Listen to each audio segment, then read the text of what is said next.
ఇప్పుడు కంపేర్ చేద్దాం ఎన్డీఏకి యూపీఏకి ఎట్లెట్లా ఉంది అంటే ఎన్డీఏకి యూపీఏ టైంలో పీరియడ్లో రెండు పెరిగినాయి బాగా.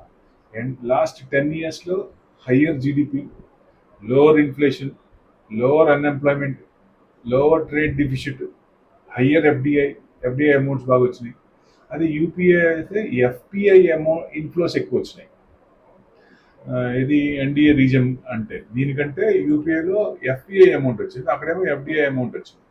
ఎన్డీఏ ఫోకస్ ఆన్ ఇన్ఫ్రా, అది ఎవిడెంట్ కదా, వాళ్ళు ఇన్ఫ్రా బాగా పెంచారు భయంకరంగా ఫేజ్ 2లో, అంటే ఎన్డీఏ 2లో 4x దాని యూపీఐ 2 కంటే 4x టైమ్స్ పెంచారు higher.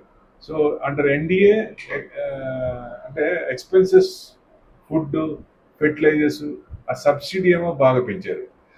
Availability of basic amenities అంటే like LPG, electricity, national highways బాగా పెంచారు, విపరీతంగా పెంచారు ఇన్ఫ్రామని. సో అంటారు ఇద్దరు ఎన్డీఏకి యూపీఏకి ఏదేమైనా కానీ ఇద్దరి గవర్నమెంట్లో మార్కెట్స్ డెలివర్డ్ డబుల్ డిజిట్.